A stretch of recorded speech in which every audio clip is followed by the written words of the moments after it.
Hello students, मैं अजय यादव आपका आपके अपने YouTube channel R S academy पर आप सभी लोगों का स्वागत करता हूं। देखिए, हम लोग का जो सेक्शन है आप करंट अफेयर का और करंट अफेयर से जुड़ी मतलब जो भी समय की जुड़ी घटनाएं होती है उसके बारे में हम लोग डिस्कस करते हैं। तो ऐसे ही आज भी हम लोग का जो टॉपिक है वो करंट अफेयर का है और करंट अफेयर यानी समय से जुड़ी जो भी बातें होंगी उसके बारे में हम लोग जानेंगे। और इसके साथ साथ आप लोगों को बताया गया है कि इसमें हम क्या करते हैं, हम लोग जो भी हम लोगों की क्लास होती है यह पोस्टमार्टम क्लास होती है। इसका मतलब ये होता है कि अगर कोई भी वर्ड या कोई भी संस्था कुछ भी अगर हमारे सामने आए तो हम लोग क्या करते हैं, उसको उधेड़ बुन में लग जाते हैं, यानी कि उसके तह तक पहुंचने का प्रयास करते हैं। और यही कारण है कि जो भी परीक्षाएं हो रही है उसमें इस क्लास से प्रश्न जरूर बन रहे हैं। तो देखिए, आज का हम लोग का पहला प्रश्न है, अभी हाल ही में राफेल विमान को विधिवत रूप से भारतीय वायुसेना की 17वीं स्क्वाड्रन में शामिल किया गया है। वायुसेना की 17वीं स्क्वाड्रन का मुख्यालय कहां पर स्थित है? तो देखिए, ये जो 17वीं स्क्वाड्रन है जो कि वायुसेना की एक टुकड़ी है, इसका मुख्यालय कहां पर स्थित है? इसका मुख्यालय अंबाला हरियाणा में स्थित है। कहां पर स्थित है? अंबाला हरियाणा में स्थित है। और कुछ दिनों पहले हमने आपको राफेल विमान के बारे में बताया था। किसके भी बारे में?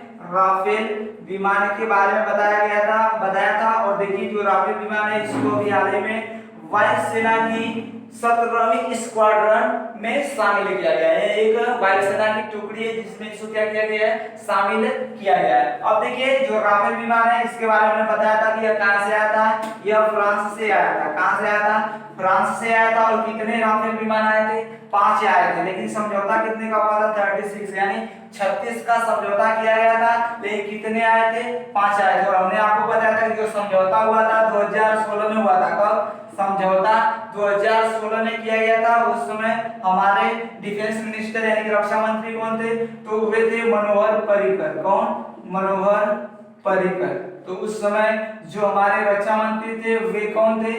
मनोहर पर्रिकर थे। और हमने आपको बताया कि जो मनोहर पर्रिकर थे वह क्या थे? 2016 में भारत के रक्षा मंत्री थे। और उन्होंने क्या किया? राफेल विमान के लिए फ्रांस से समझौता किया था। किससे? फ्रांस से समझौता किया था। अब देखिए, राफेल विमान के बारे में आप लोगों को बताया गया कि 36 का समझौता हुआ, लेकिन 5 आए। कब आए? 29 जुलाई 2020 को।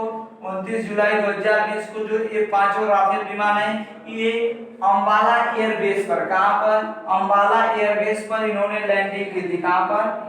अंबाला एयरबेस पर इन्होंने लैंडिंग की थी। तो अंबाला एयरबेस जो कि हरियाणा पड़ता है वहीं पर पांचों राफेल विमान उतरे थे। और इसके बारे में बताया गया कि जो राफेल विमान है यह जब फ्रांस से आ रहा था तो यह आपका कहां पर रुका था? यूएई में रुका था। कहां पर रुका था? यूएई में ईंधन भरने के लिए यह क्या हुआ था? स्टॉप लिया था, मतलब यह रुका था।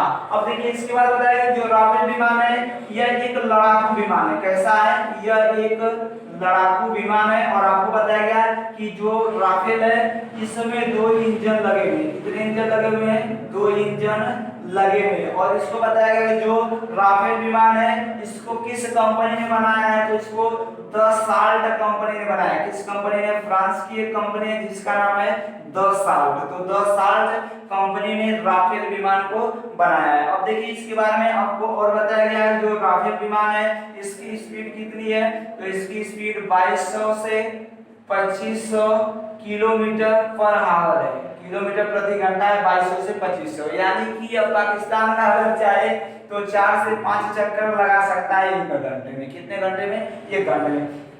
अब देखिए, यहाँ पर यह जो आपका राफेल विमान है, राफेल विमान को अभी हाल ही में भारतीय वायुसेना में शामिल किया गया है। यानी कि वायुसेना को इसे क्या कर दिया गया है? इसे समर्पित कर दिया गया है। और वायुसेना की किस टुकड़ी को?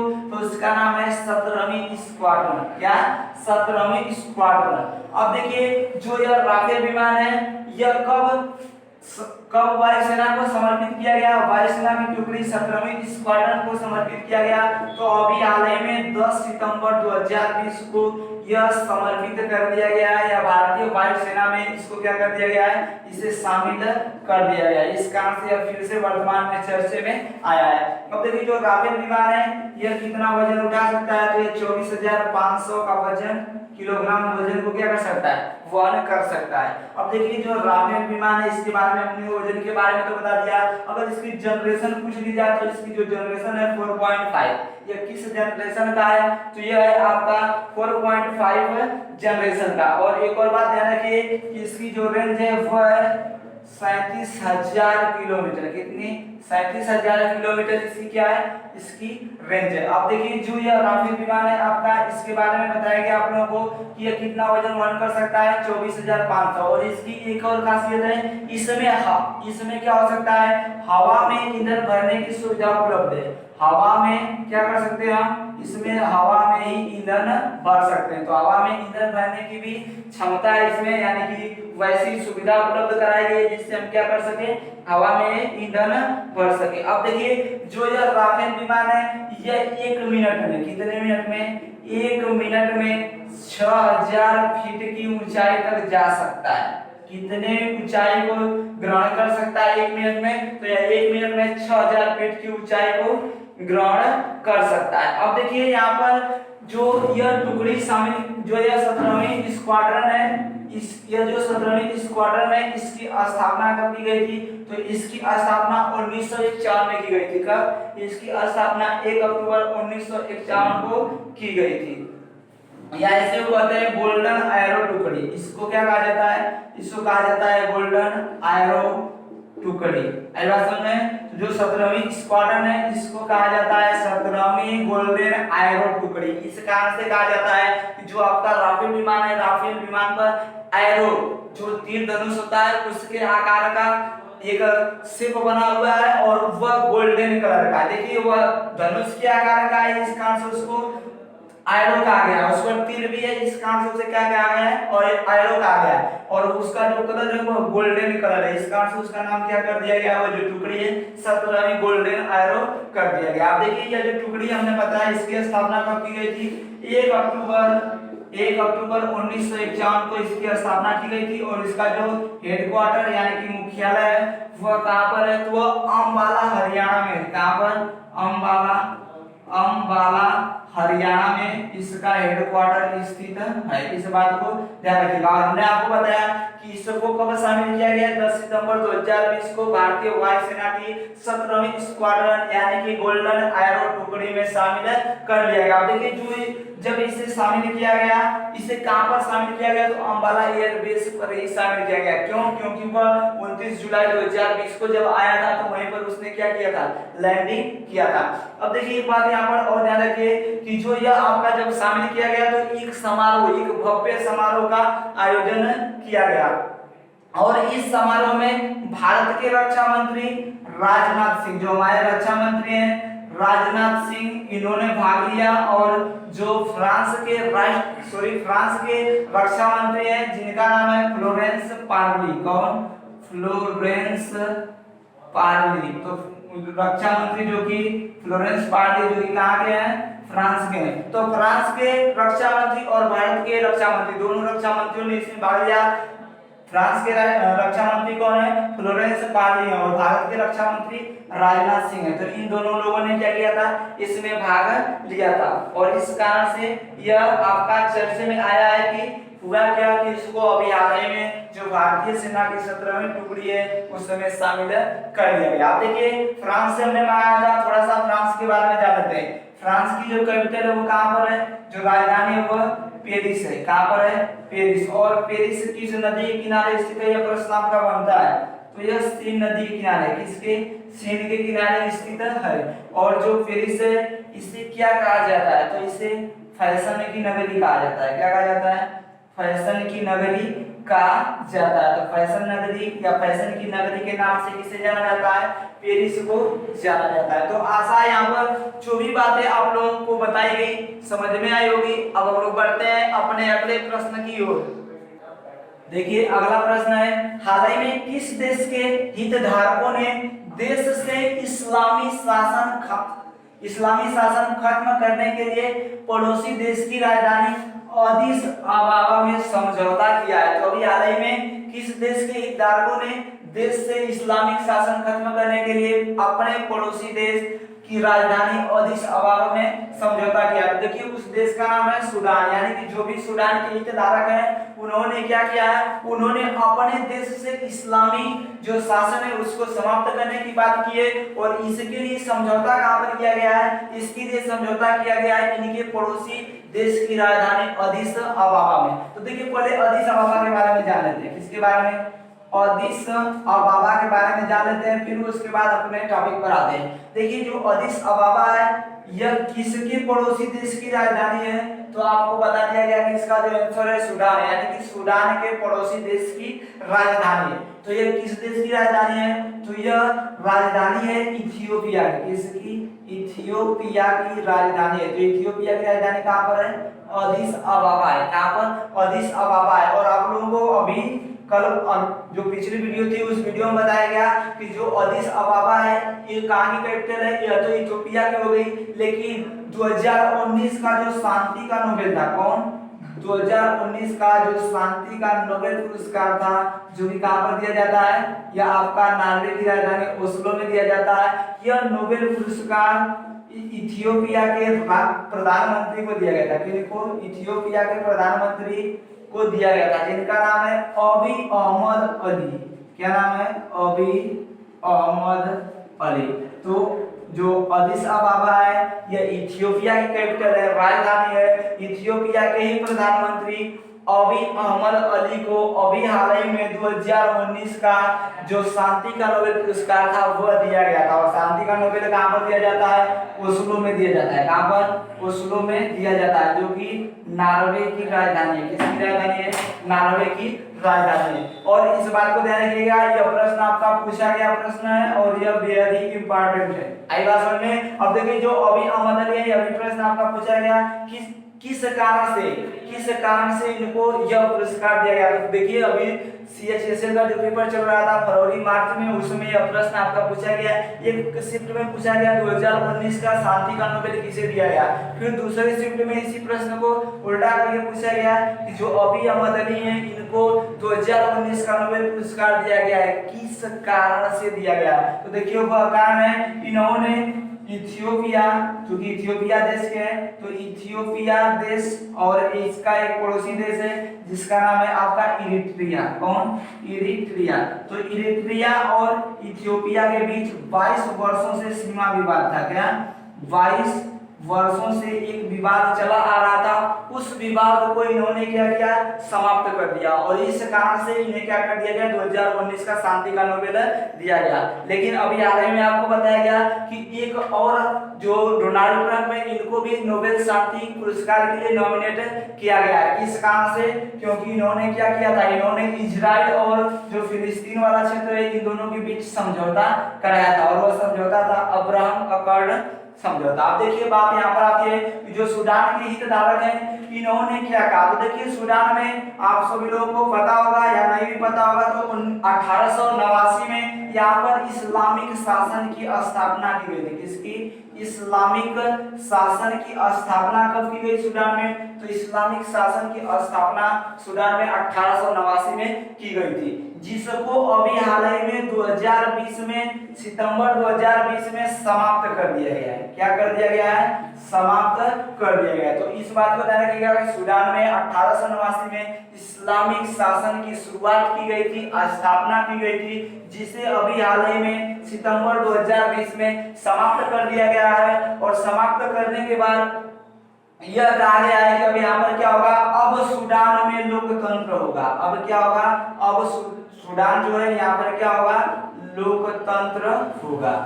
यहाँ पर क्या होगा, लोकतंत्र होगा।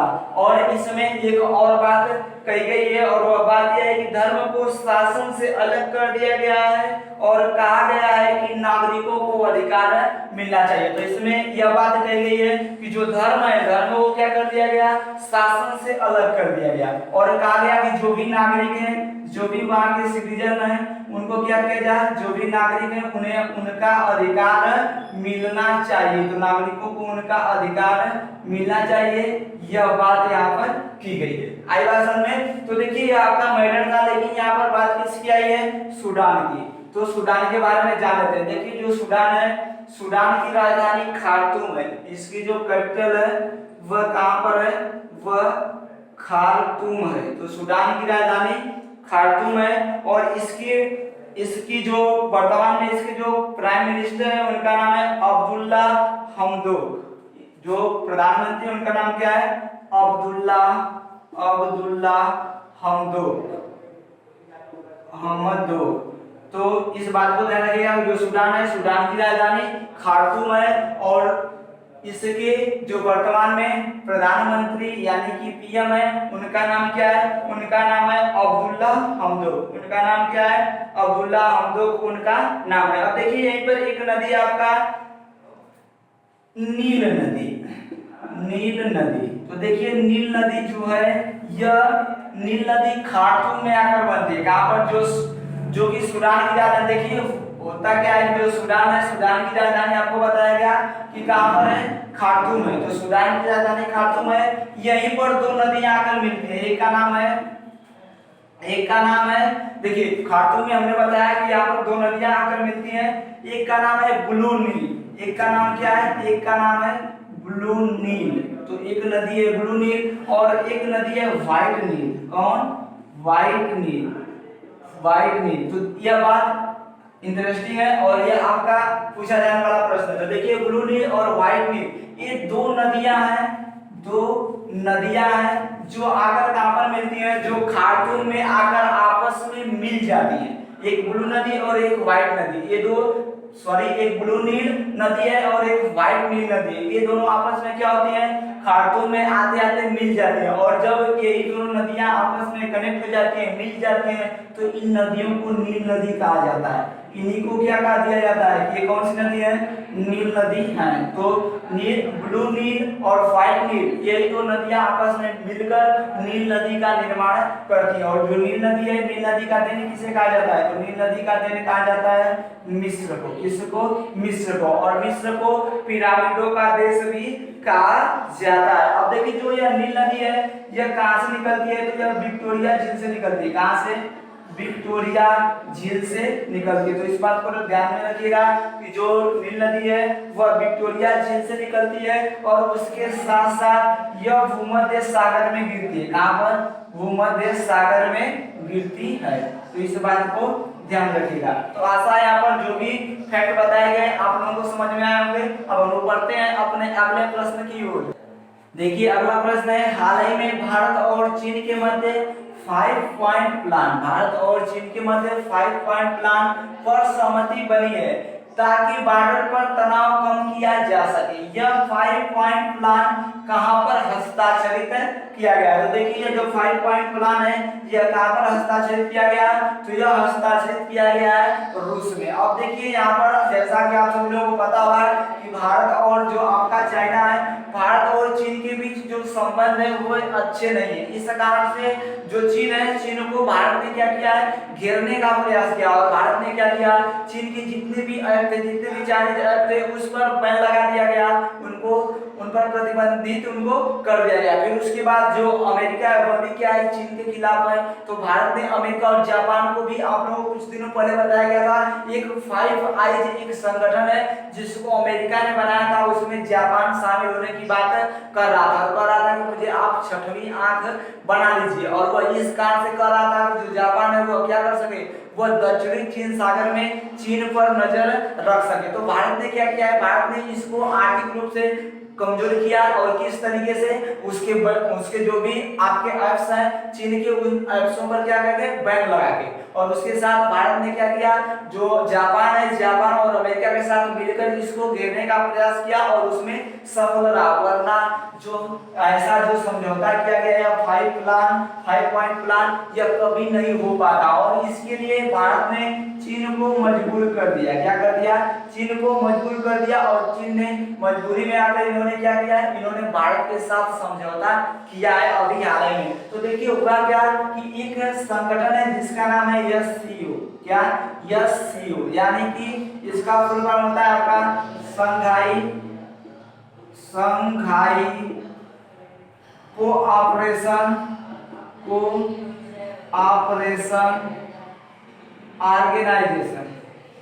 ऑर्गेनाइजेशन कोऑपरेशन ऑर्गेनाइजेशन, यानी कि इसका मतलब होता है संघाई सहयोग संगठन। क्या? संघाई सहयोग संगठन, संघाई सहयोग संगठन। तो देखिए एक संगठन है जिसका नाम है एससीओ, यानी कि संघाई कोऑपरेशन ऑर्गेनाइजेशन या संघाई सहयोग संगठन। इसके विदेश मंत्रियों की, किसकी?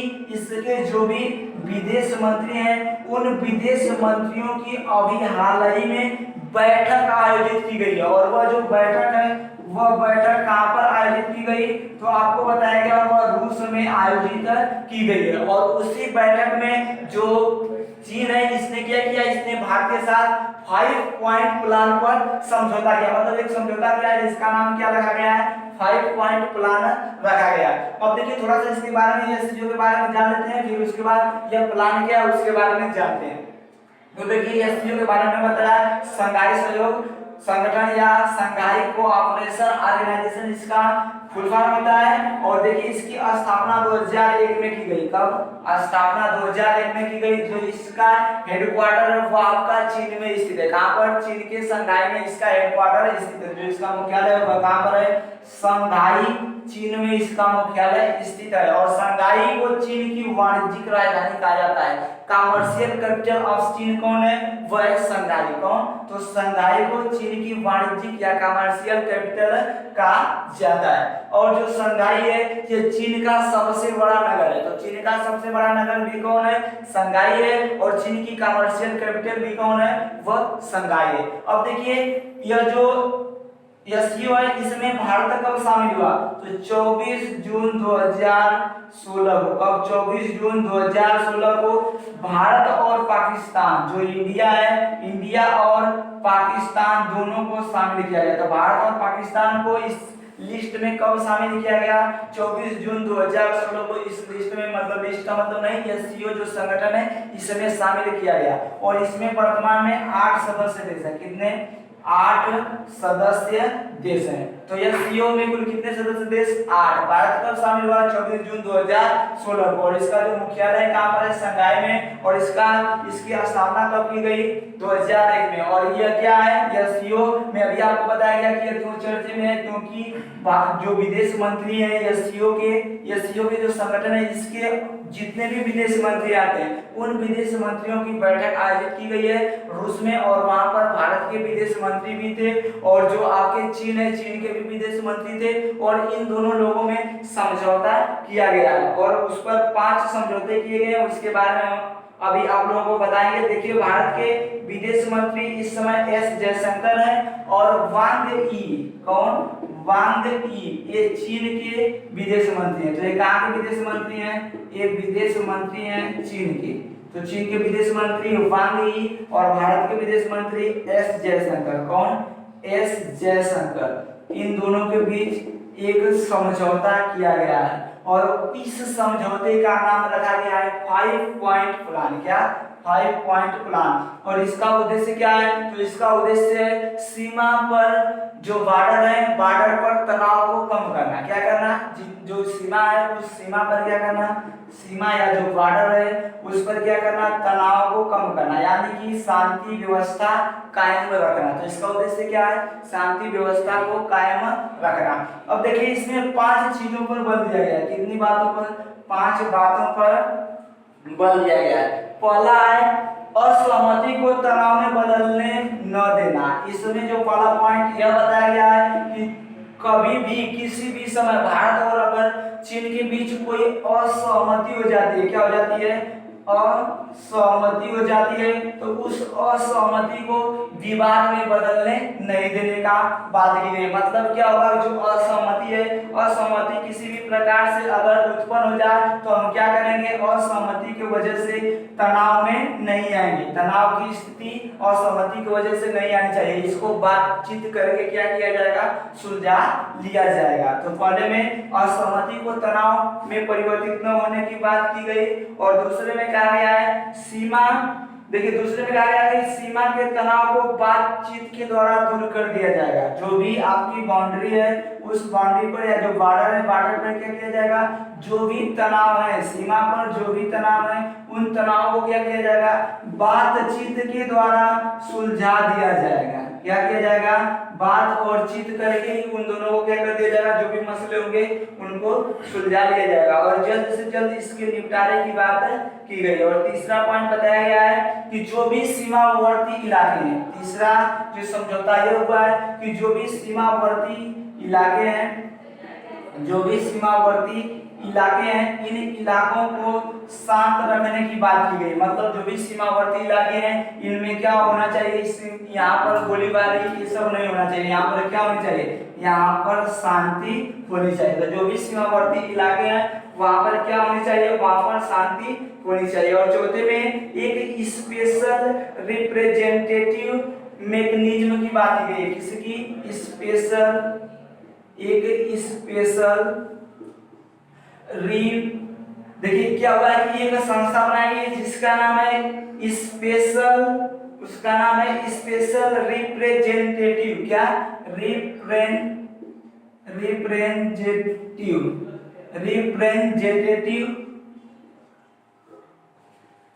Special representative. और उसके बाद है आपका फोर्स या मैकेनिज्म, क्या मैकेनिज्म। तो यह एक संस्था बनाई गई है और कहा गया कि जो यह संस्था है यह संस्था क्या करेगी, कोई अगर मान लीजिए अगर तनाव उत्पन्न हो जाता है तो कोई समझौता करने नहीं जाएगा। तो जो यह संस्था है क्या करेगी, इसके द्वारा कोई भी जाकर विवाद को निपटा सकता है। रिप्रेजेंटेटिव,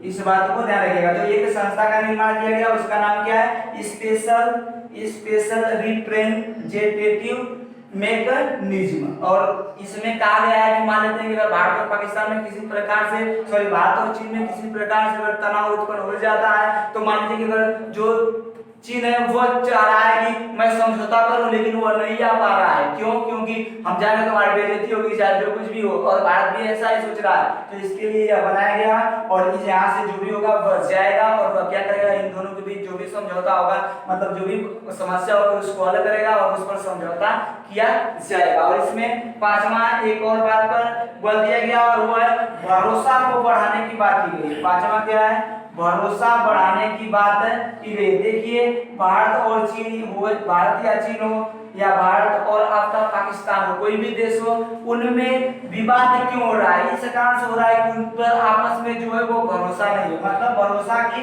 कमी है। इस कारण से भरोसा को बढ़ाने की बात की गई। तो पांच इस प्रकार से ये 5 समझौते किए गए और भारत के विदेश मंत्री जो एस जयशंकर ये भाग लिए थे एससीओ की इस बैठक में, जो कहां पर हुई है, रूस में हुई है और रूस में ही यहीं पर यह आपका समझौता किया गया। जैसा कि आप लोगों को पता होगा इससे पहले भी भारत और चीन के बीच एक समझौता हो चुका है, 1954 में हुआ था पंडित जवाहरलाल नेहरू के समय, इनके पीटी नेहरू के समय यह समझौता किया गया था। और इस समझौते का नाम है पंचशील समझौता, क्या, पंचशील समझौता। लेकिन चीन जो है वह इस समझौते को तोड़ देता है 1962 की लड़ाई में। आई भाषण में तो आशा है यहाँ पर जो भी बातें आप लोगों को बताई गई समझ में आई होगी। और लोग बढ़ते हैं अपने अगले प्रश्न की ओर। देखिए अगला प्रश्न है, हाल ही में ओमान की खाड़ी के निकट ईरान ने सैन्य अभ्यास की शुरुआत की है। इस सैन्य अभ्यास को क्या नाम दिया गया, तो इस सैन्य अभ्यास को नाम दिया गया है जुल्फिकार 99, यानी कि जुल्फिकार 99। इस जो ये आपका सैन्य अभ्यास है इस अभ्यास को नाम दिया गया है। तो अभी हाल ही में ओमान की खाड़ी के निकट ईरान ने सैन्य अभ्यास की शुरुआत कर दी है, उस सैन्य अभ्यास का नाम है जुल्फिकार 99। अब देखिए यह आपका जो प्रश्न है यह करंट अफेयर की तरह से या करंट अफेयर से या आपके लिए इंपॉर्टेंट हो या ना हो, लेकिन इसमें जो भी आपके जियोग्राफी के फैक्ट्स बताए जाएंगे वो आपके लिए बेहद इंपॉर्टेंट होंगे और वे किसी न किसी एग्जाम में आपकी वे आए होंगे। अगर आप प्रीवियस ईयर देख रहे होंगे या एग्जाम दे रहे होंगे तो आपको पता चल जाएगा कि इससे जो आपका जियोग्राफी वाला पोर्शन होगा वो उससे जो प्रश्न बताए जाएंगे वे कहीं ना कहीं जरूर पूछे गए होंगे। और आपको अभी हम एक ऐसा प्रश्न इससे रिलेटेड बताएंगे जो अभी हाल ही में UNDA का जो एग्जाम हुआ है इसमें पूछा गया था।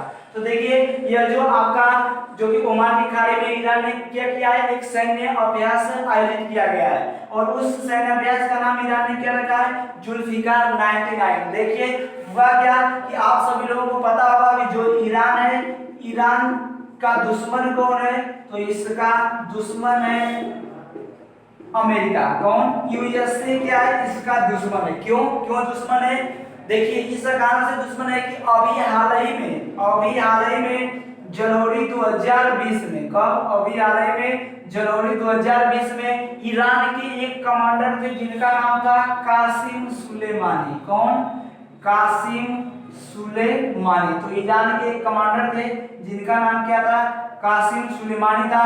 इनको अमेरिका ने मार गिराया। क्या किया, अमेरिका ने कासिम सुलेमानी को मार गिराया। और कहां पर मार गिराया, तो ईराक के एक बंदरगाह पर मार गिराया। कहां पर, इराक जो कि देश है एक, इसके बंदरगाह पर मार गिराया था। तो इस बात को ध्यान रखिएगा कि जो ईरान है, ईरान का दुश्मन अमेरिका है और अमेरिका ने ही क्या किया था, जनवरी 2020 में इसके जो ईरान है, ईरान के एक कमांडर थे जिनका नाम था कासिम सुलेमानी, उन्हें मार गिराया था। और किससे मार गिराया था, यह आपका बेहद इंपॉर्टेंट है। तो उसका नाम है MQ-9 रीपर ड्रोन। उस ड्रोन का नाम क्या है जिससे इनको मारा गया था, MQ-9 रीपर ड्रोन। उस ड्रोन का नाम क्या है, MQ-9 रीपर ड्रोन। तो MQ-9 रीपर ड्रोन से कासिम सुलेमानी को मार गिराया गया। कहां पर, इराक के बंदरगाह पर। किसने मार गिराया, अमेरिका ने मार गिराया।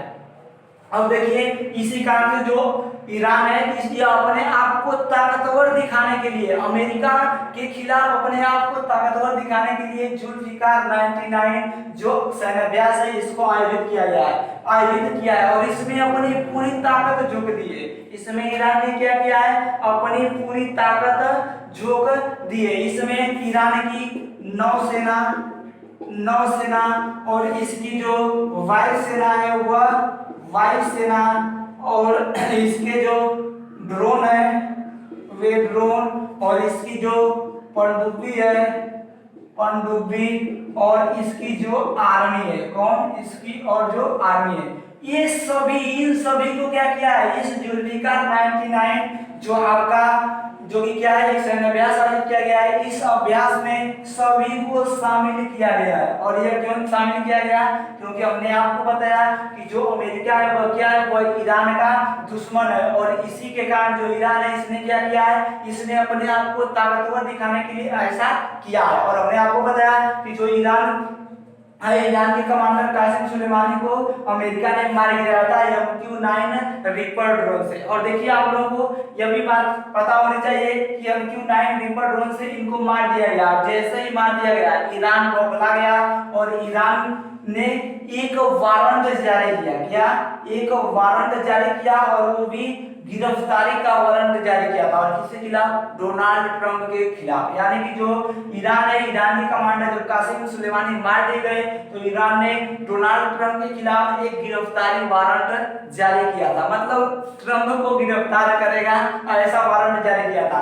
अब देखिए जो अमेरिका है इसने जब इनको मार दिया तो इससे पूछा गया आपने क्यों मारा, तो इन्होंने जवाब दिया कि यह अमेरिका को धमकी दे रहा था कि मैं आप पर क्या करूंगा, आक्रमण करूंगा। तो इस कारण बताया गया अमेरिका के द्वारा। और इसी कारण से जो ईरान है, ईरान और अमेरिका के बीच जो दुश्मनी है वह बढ़ गई और इस कारण से यह आपका जो जुल्फिकार 99 है यह अभ्यास किया जा रहा है। देखिए जो यह अभ्यास किया जा रहा है यह कहां पर किया जा रहा है, तो यह आपके लिए बेहद इंपॉर्टेंट है। यह कहां पर किया जा रहा है, तो देखिए यह हरमुज जल संधि के पास किया जा रहा है। कहां पर, हरमुज जल संधि के पास किया जा रहा है। तो इस बात को ध्यान रखिएगा, हरमुज जल संधि के पास ही आपका जुल्फिकार 99 सैन्य अभ्यास किया जा रहा है। अब देखिए जो हरमुज जल संधि है यह क्या करती है,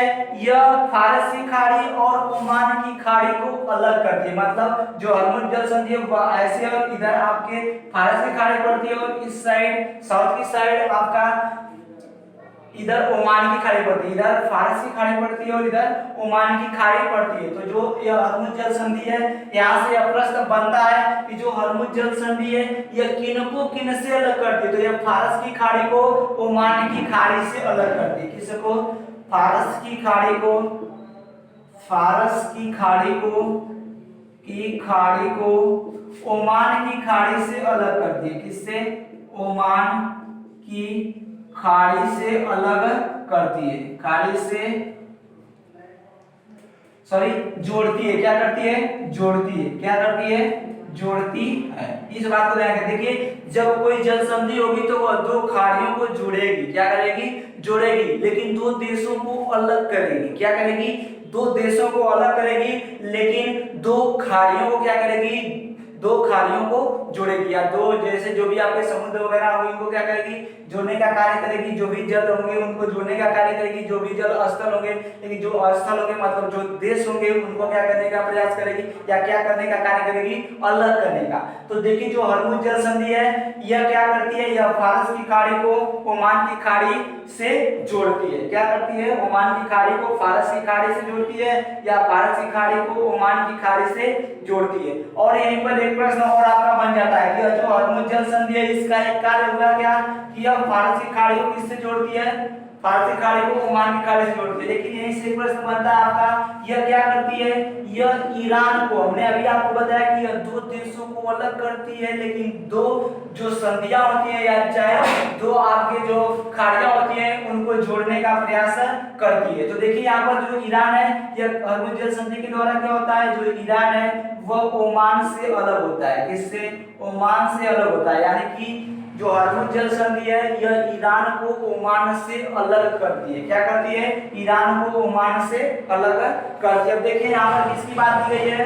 हरमुज जल संधि की, और इसके बारे में आपको विस्तार पूर्वक बताया गया है। यहाँ पर एक देश आया है ओमान। कौन?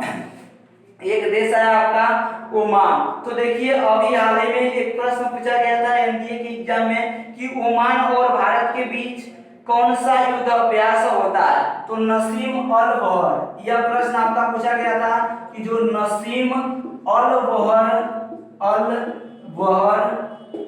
युद्ध अभ्यास है यह क्या है? एक सैन्य युद्ध अभ्यास है। क्या है? युद्धाभ्यास है। यह पूछा गया था कि जो नसीम अल बहर सैन्य युद्धाभ्यास है यह भारत और किस देश के साथ आयोजित किया जाता है, या भारत और किस देश के बीच आयोजित होता है? तो इस बात को ध्यान रखिएगा, यह भारत और ओमान के बीच आयोजित होता है। भारत और ओमान के बीच इसका आयोजन किया जाता है। तो देखिए यहाँ पर यह प्रश्न आपका एनडीए की एग्जाम जो कि अभी हाल ही में हुआ है वहां पर यह प्रश्न आपका पूछा गया था। अगर दिए होंगे तो पता भी होगा, देखे होंगे तब भी आपको पता होगा। तो देखिए यहाँ पर जो भी फैक्ट आपको बताए गए, आपको कोई जरूरी है कि यहाँ पर जो करंट बताया गया वही आपके एग्जाम में आएगा। हाँ, लेकिन यहाँ से प्रश्न आएगा तो कंफर्म आएगा, कोई जरूरी नहीं है कि आपका करंट का ही आए, जियोग्राफी का भी आपके एग्जाम में आ सकता है। आई बात समझे? तो हम लोगों का जो क्लास है इस क्लास का एक ही उद्देश्य होता है कि हम क्या करते हैं? हम चीजों को कनेक्ट करके पढ़ने का प्रयास करते हैं। और यहाँ पर करंट को हम क्या करते हैं? जो स्टैटिक जीके वाला पोर्शन है उससे जोड़ने का प्रयास करते हैं, और यह प्रयास काफी सफल भी आपका हो रहा है। अब देखिए यह इस प्रयास के द्वारा हम लोग क्या करेंगे? हम लोग जो भी चीजें होंगी उनको आसानी से याद कर लेंगे। यानी कि करंट को हमें क्या करना होगा? करंट को हमें रटना नहीं पड़ेगा, हमें क्या करना है? केवल समझना है। करंट को क्या करना है? समझना है। और समझ लेंगे तो क्या होगा? जो भी हमारा जीके स्टैटिक जीके वाला पोर्शन है वो भी हमारा मजबूत हो जाएगा, और यहाँ से कहीं ना कहीं आपके प्रश्न जरूर बनेंगे। तो आशा है यहाँ पर जो भी बातें आप लोगों को बताई गई समझ में आई होगी। देखिए यह इस प्रकार से हम लोग का जो यह क्लास है यह समाप्त होता है। अगर आपको जो भी कंटेंट बताए गए अच्छे लगे हो तो वीडियो को लाइक, शेयर और चैनल को सब्सक्राइब जरूर करें। इस वीडियो को देखने के लिए आप सभी लोगों का धन्यवाद।